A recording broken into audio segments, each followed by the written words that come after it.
guys, welcome to another video. So if you saw the title, you can probably assume that we are welcoming a new furry family member here quite shortly. And so I figured I would put together a video of my puppy must-haves, since that's what I've been doing for roughly the last month, is trying to get everything put together. We did not get Juno as a 8-week-old puppy, so I definitely had to purchase some stuff for the first time. But I think I've kind of got my list put together of what's most important to me when welcoming a new puppy, so I figured I would share that with you guys. There's quite a lot in this video, so let's get right into it. I'm going to start with the larger items, so then I can go compile all the small stuff and sit down and film that portion. But for the big stuff, right here I've got 2 X pens. You don't need to, I just wanted to. The smaller one is for outside, that's 30 inches tall, and then the bigger one's for inside. So I wanted one for outside so that I can take him to potty and at 2 a.m. and just pop him in it and not, I'm going to be half asleep, so I want to have a safe place to put him into potty. Obviously I'll be outside with him, but it just makes it a little easier than having to kind of walk around with him. We don't have a fenced backyard, so this was a must-have for me. And then the one for inside is going to be for inclusive time within the home. And I also got a washable whelping pad mat for underneath it. So it'll be here with the mat underneath and then the cot inside of it. So the cot is another must-have for us. They're just great for training, great for hanging out. Juno loves hers. So I definitely wanted one for puppy as well. In our bedroom, I have an intermediate Ruffland. The main reason I picked this is because I wanted a hard-sided crate for when he's left alone, during the day when he comes in here to sleep, as well as if we leave at all for any reason. And I just don't feel comfortable with a puppy in a wire crate when they're little. It's just not super safe, so I opted for a Ruffland. You don't have to get a Ruffland though. There are lots of plastic hard-sided crate brands that you can choose from. And then I also have a crate in my office. So obviously this is a wire crate. I spend most of my time in my office, so he'll be monitored while I'm in here. And it is a 2-door, but I wanted the option to be able to fit it where I could, and so the 2-door worked great for fitting it under my embroidery machine. But this is perfect, like I said, because I work from home, and so he can feel part of what's going on, but still be safely confined where he can be monitored and not chewing everything in my house. So one thing I do want to mention with the wire crate as well as the X pens and the hard crate is definitely check out Facebook Marketplace and Craigslist. People are selling these things all the time, and you can save money on something that your puppy will likely grow out of, or like the X pens, for example. You're definitely not going to be using those probably much longer than when they're just pretty little. So you can definitely save some money on these purchases for stuff your dog's probably going to grow out of anyway if you check out Facebook Marketplace and Craigslist. Another puppy must-have for me is a kiddie pool, which I know may seem a little strange, but if you watched my enrichment gains video, you'll know what I'm talking about. I like these pools for filling with empty water bottles and cans, and then you can throw treats into them, and your puppy has to get in the pool and kind of dig around to get them. And it builds confidence with loud noises and weird surfaces, so they're really great for puppies. I got mine at the Dollar General for $8. So they are super cheap. I imagine depending on the time of year, it may be a little harder to get a hold of one of these, like if it's not summertime, but I definitely recommend having one of these for a puppy. Okay, so we are back from our large item trip around the house, and we're going to be now getting into the smaller items. So firstly, a collar.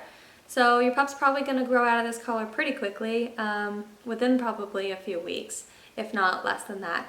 And I would recommend going smaller than you think you need. They are very little when you pick them up. So this is a Biothane puppy collar from Lion Country Supply. Not very expensive at all, a perfect first-time collar for a puppy. I do obviously have an Angry Melon Gear collar on the way, but I did get a bigger size so that he can grow into it. Next up is going to be leashes. So first up I have a Biothane 6-foot leash from Canine Tactical Gear. The main thing about this leash is that it doesn't have a handle. So the reason I got a leash without a handle is because puppy will be dragging this around, and I don't want it to get caught on things and have him either get hurt or have bad experiences. So what's great about Canine Tactical Gear is you can build a Biothane leash on their website, and you can pick to have no handle, you can pick the length, all that kind of stuff. So definitely recommend one of these. Also, a long line. So I have a Biothane long line in my car bag, but I also picked up this 20-foot check cord. So this is longer than my Biothane long line, and this will be great for recall training and outside time with puppy as well. And then lastly, I have a Flexi. So these are quite controversial, and I used to be very anti-Flexi, but I have since learned that there are right ways and wrong ways to use a Flexi. So if you want to go this route, I highly recommend that you watch some videos on the best ways to use a Flexi leash. But these are great for puppies and exploring their environment and things like that, so I picked up one of these as well. Now, I'm not going to touch base on treats and food because that's very personal choice on what people want to feed their puppies or use as treats. So, like I said, I'm not going to really talk about those things. But in terms of training, you obviously need a clicker. And then for toys and chews, you need age-appropriate toys and chews. So there are some things that your puppy should not be playing with or should not be chewing on. So a great age-appropriate chew is a puppy Kong. So we have had this, it's covered in dog hair, but we have had this since Juno was a puppy, and I kept it. So we've got a puppy Kong here, so that's a great chew option. Kong has lots of puppy chew items in their line, so you can definitely check those out. And then age-appropriate toys, that'll be kind of dependent on the size of your puppy and things like that. But I'll show you one that I have for the puppy we're getting. Is a bumper. Now you may be able to kind of figure out based on these items what we're getting, but I'm not going to spill the beans yet because I'm going to do a meet him video eventually when he comes home. So those are going to be most of the items. A harness can be helpful too. Obviously a leash with a handle for when you're out and about, things like that. Those are definitely good items too. I just don't have those yet. Also, I forgot to add, get a trainer. Having a trainer is helpful, but also if you're looking for really good puppy content that you can watch to get you prepared before puppy comes home, or even if puppy is already home, just fantastic content on the internet. The first would be Leerburg. I'm taking their puppy development course right now. It is fantastic. I highly, highly recommend.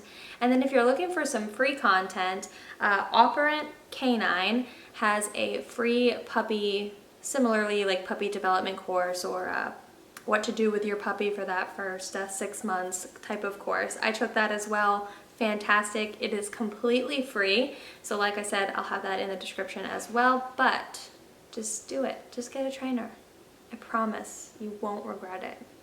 And then the very last thing that I think is a must-have for a puppy is a journal. So I have a journal for Juno, and this will be a journal for puppy. So the beginning portion of the journal is all of their information, like vet, microchip, registration, things like that. But keeping track of your puppy's training is super, super, super important. So I would recommend noting every training session you do with your puppy. That way you can look back at it and see where you were at, what you accomplished, what you needed to work on. This may not seem as important if you're not raising a sport puppy, but I think it's good either way to basically keep track of where you're at. It's hard when you're training 3 times a day for 5 minutes to remember what happened last session, especially when you're getting very minimal sleep. So I definitely recommend a journal, and if you're like me, it's cool to just be able to look back on it anyway as they get older. So that is basically it for my puppy must-haves. If you guys have any questions, as always, leave them down in the comments section. You know I'll have all the stuff I can linked in the description. There is about to be a lot more puppy content on this channel, so if you guys are interested in seeing any of that, definitely hit that subscribe button, and we will see you guys in the next one.